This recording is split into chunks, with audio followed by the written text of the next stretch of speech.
오늘 다윗의 동네에 너희를 위하여 구주가 나셨으니 곧 그리스도 주시니라. 누가복음 2장 11절. 오늘 다윗의 동네에 너희를 위하여 구주가 나셨으니 곧 그리스도 주시니라. 누가복음 2장 11절. 곧 그리스도 주시니라. 누가복음 2장 11절.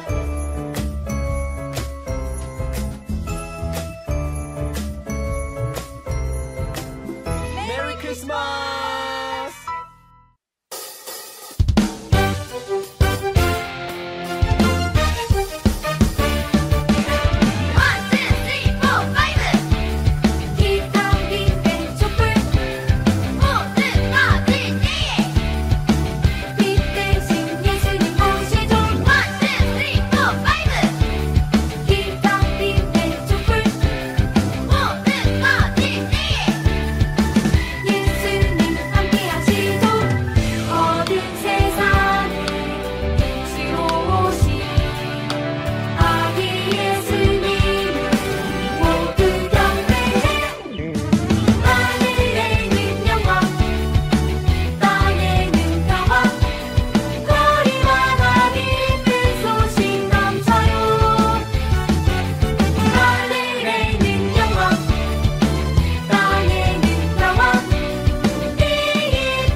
안녕하세요, 우리 어린이들. 오늘도 예배 자리에 나온 여러분들을 환영하고 축복합니다. 오늘의 말씀 제목은 평화의 초예요. 오늘 우리들에게 주신 하나님의 말씀은 다니엘 6장 10절 말씀이에요. 전도사님이 읽어주도록 할 테니까 우리 어린이들은 귀 쫑긋 해서 잘 들어주세요.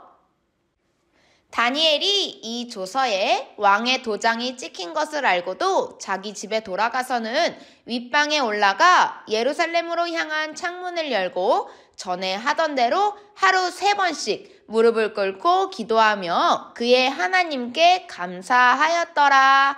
다니엘서 6장 10절 말씀. 아멘. 우리 어린이들, 오늘이 무슨 날이죠? 전도사님이 무슨 날 첫째 주라고 지난주에 이야기했었는데 맞아요. 대림절이에요. 대림절은 교회 달력에서 중요한 날이라고 했었어요. 왜 중요하냐면요. 예수님이 태어나신 기쁜 날이 언제죠? 크리스마스죠. 대림절은 크리스마스 전 4주 동안을 말하기 때문이에요. 그래서 전도사님과 앞에 책상에 있는 초를 하나씩 키면서 대림절 기간 동안 예수님이 오심을 기대하고 기도하며 기다리기로 했었어요. 예수님이 오심을 기대하면서 초를 하나씩 키다 보면 마지막 초를 킬 때 엄청 기쁘겠죠? 올해는 전도사님과 앞에 있는 촛불을 가지고 말씀을 나누기로 했었어요. 이 촛불 하나하나에도 의미가 다 다르다고 했나요? 다 똑같다고 했었나요? 맞아요. 다 다르다고 했었어요. 우리 지난주 첫 번째 초를 켜면서 첫 번째 초 의미를 배웠어요. 첫 번째 초 의미는 뭐였죠? 바로 희망이었어요. 희망의 의미를 배우면서 이스라엘 백성들의 이야기를 나누었죠. 하나님의 백성 이스라엘은 점점 하나님의 말씀대로 살지 않았어요. 계속 죄를 짓고 잘못된 일을 반복했지만 이스라엘 백성들은 하나님을 두려워하지도 않았죠. 그런 모습을 보시던 하나님은 마음이 매우 힘들고 아프셨어요. 하나님께서는 이스라엘 백성들이 잘못을 깨닫고 하나님께 돌아오기를 바라셨어요. 하지만 이스라엘 백성들은 우상을 섬기면서까지 하나님을 믿지 않으며 더 죄를 지으며 살았어요. 이스라엘의 힘센 나라가 공격하러 왔는데도 이스라엘 백성들은 하나님께 기도하지 않았어요. 자신들이 섬기는 우상에게 절하고 기도하며 살려달라고 했죠. 그런 모습을 계속 지켜보던 이사야는 이스라엘 백성들이 너무 답답했어요. 그래서 이사야는 이 이스라엘 땅에 더 이상 뭐가 없다고 생각했어요. 맞아요. 희망이 없다고 하나님께 울면서 기도했어요. 기도를 들으시던 하나님께서 이사야에게 한 가지 약속해 주셨어요. 내가 다윗의 자손을 통해 한 왕을 보내줄 것이다. 나는 그와 매일 함께할 것이다. 이사야는 하나님의 말씀을 듣고 어땠나요? 희망이 생기기 시작했어요. 하나님이 희망도 없고 죄만 가득했던 이스라엘에게 한 왕을 보내주시고 매일 함께 해주시면서 다시 살아날 수 있게, 다시 하나님과 살 수 있게 해주신다고 하셨으니까요. 하나님께서 보내주실 왕이 누구라고 했죠? 바로 예수님이에요. 하나님께서 죄 많은 이스라엘 백성들에게 내가 예수를 보내어 너희와 함께 하겠다 라고 말씀하신 거예요. 예수님이 이 세상에 오신 날을 하나님께서는 미리 구약의 이사야 예언자에게 알려주신 거예요. 우리도 이사야처럼 이스라엘 백성들처럼 예수님이 오신 그 날을 기억하고 있죠. 그래서 희망을 갖고 그 날을 생각하며 예수님을 기다렸어요. 이제 오늘 말씀을 나누어 보려고 해요. 오늘 말씀 제목을 다시 한번 큰 소리로 읽어볼게요. 평화의 초! 오늘 두 번째 초를 키면서 두 번째 초의 의미는 평화예요. 오늘 평화의 의미를 나누며 생각할 주인공은 바로 다니엘이에요. 우리 어린이들 다니엘을 아나요? 다니엘은 우리 어린이들이 이미 잘 알고 있는 인물일 거예요. 옛날에는 힘이 세고 큰 나라들이 작은 나라를 공격하고 싸움을 벌이곤 했어요. 다니엘이 살았던 때에는 바벨론이라는 나라가 아주 힘이 셌어요. 힘이 센 바벨론 나라는 이스라엘을 공격하기 위해 쳐들어와서 예루살렘 성전에 있는 보물을 다 가져간 거예요. 게다가 이스라엘 사람들 중에 똑똑한 사람들을 뽑아서 바벨론으로 데리고 갔고 왕을 위해 일하게 했어요. 그 중에 다니엘이 있었어요. 하나님은 다니엘에게 지혜를 엄청나게 주셨어요. 그래서 다른 나라의 왕이었지만 모두가 다니엘의 지혜에 감탄했어요. 새로운 왕 다리오는 느부갓네살 왕이 그랬던 것처럼 다니엘을 매우 좋아했어요. 다리오 왕은 다니엘이 나라 전체를 다스리도록 했죠. 그러나 다니엘을 좋아하지 않는 사람들도 있었어요. 그들은 왕이 다니엘을 제일 좋아했기 때문에 다니엘을 질투했죠. 그래서 화가 난 신하들은 다니엘을 없애버리려는 나쁜 계획을 세우고 다니엘이 걸려들기만을 기다렸어요. 어떤 계획이냐면요. 다니엘이 항상 살아계신 하나님을 사랑하고 섬겼기 때문에 그것을 이용해서 다니엘이 왕과 문제가 생기도록 하는 계획이었어요. 왕이시여! 왕은 이 세상에서 가장 높은 분이시니 이제부터 한 달 동안 사람들이 왕에게만 기도하는 법을 만드십시오. 다른 것에 기도하는 사람은 무서운 사자굴에 던져넣도록 하십시오. 그 이야기를 들은 다리오 왕은 스스로가 자랑스럽고 능력이 많아 생긴 것 같은 기분이 들었대요.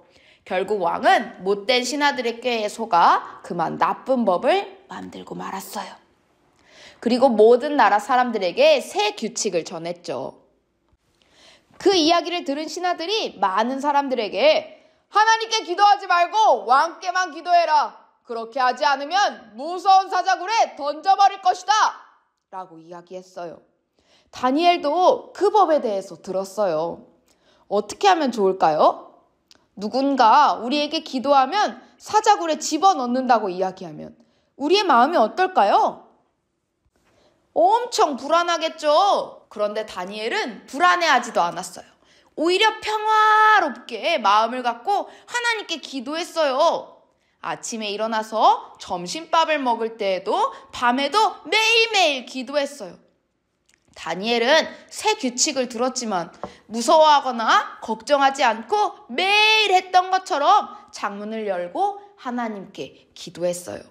그 모습을 지켜보던 나쁜 신하들은 다니엘이 하나님께 기도한다고 왕에게 일러 바쳤어요. 왕이시여, 다니엘은 다른 신에게 기도하고 있습니다. 왕의 규칙대로 그를 사자굴에 던져 넣겠습니다. 다니엘이 하나님께 여전히 기도한다는 이야기를 들은 왕은 큰 걱정을 했어요. 자기가 그렇게 아끼고 사랑하는 다니엘이 사자굴에서 죽게 되었으니까요. 다니엘이 걱정된 왕은 다니엘을 구하고 싶었지만 그럴 수가 없었어요. 아무리 왕이어도 법을 만들면 고칠 수가 없었거든요. 못된 신하들이 어찌나 쫄라댔는지 왕은 어쩔 수 없이 다니엘을 사자굴에 넣으라고 했어요. 그리고 다니엘에게 이야기했어요. 다니엘아, 내가 항상 섬기는 너의 하나님이 너를 구해주실 것이다. 나쁜 사람들은 다니엘을 잡아와서 사자들이 가득 찬 구멍에다가 다니엘을 던져 넣었어요. 다니엘은 어떻게 되었을까요? 밤새 걱정되었던 왕은 아침이 되자마자 사자굴 앞으로 갔어요. 그리고 구덩이에 대고 이야기했죠. 살아계시는 하나님 종 다니엘아, 내가 항상 섬기는 내 하나님이 사자들을 막아주셨느냐? 너를 구해주셨느냐? 과연 다니엘은 어떻게 되었을까요? 그때였어요. 다니엘의 반가운 목소리가 들렸어요. 왕이시여, 걱정하지 마십시오. 나의 하나님이 이미 천사를 보내어 사자들의 입을 막아주셨습니다. 그래서 하나도 다치지 않았습니다. 다리오 왕은 다니엘의 하나님을 두려워하라는 새로운 규칙을 만들었어요. 어린이들은 다니엘이 사자굴에서 무엇을 했을 것 같나요? 무서워서 부들부들 떨기만 했을까요? 다니엘은 사자굴 속에서도 열심히 기도했을 거예요. 사자들의 입을 막는 천사들을 보면서 하나님이 다니엘을 얼마나 사랑하고 계신지를 느낄 수 있었을 거예요. 하나님께 기도하면 사자굴에 던져진다는 말을 들었을 때 누구나 두려운 마음, 불안한 마음, 걱정되는 마음이 들 수 있어요.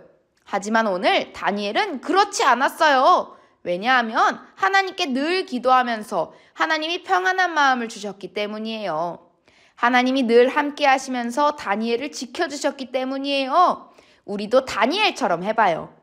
다니엘이 언제 어디서나 하나님과 함께하고 있음을 믿고 기도할 때 하나님이 평안한 마음을 주신 것처럼 우리도 우리 안에 계신 예수님이 함께 계심을 믿고 예수님이 오셔서 우리가 평화로울 수 있다는 사실을 믿으며 기도하고 기다리는 시간이 되길 바랄게요. 그럼 우리 기도하겠습니다.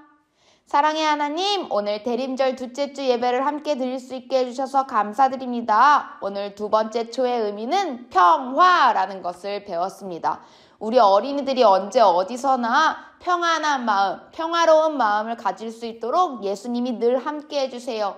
예수님과 함께 하면서 우리 어린이들이 평화로운 마음을 가질 때 예수님을 기대하면서 기다릴 수 있을 줄 믿습니다. 우리 어린이들과 늘 함께 하시는 예수님을 기억하면서 우리 어린이들이 한 주 보낼 수 있도록 늘 지키고 보호하여 주세요. 예수님의 이름으로 기도드렸습니다. 아멘.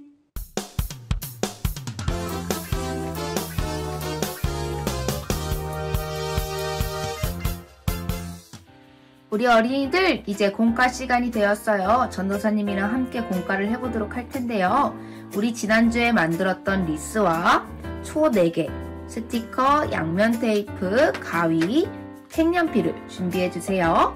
그럼 우리 잠시 멈췄다가 다시 만나요. 우리 어린이들 준비물 준비 다 되었나요? 먼저 지난주 만들었던 이 리스를 준비해 주시고요. 오늘은 이 4가지 초에서 평화를 배웠어요.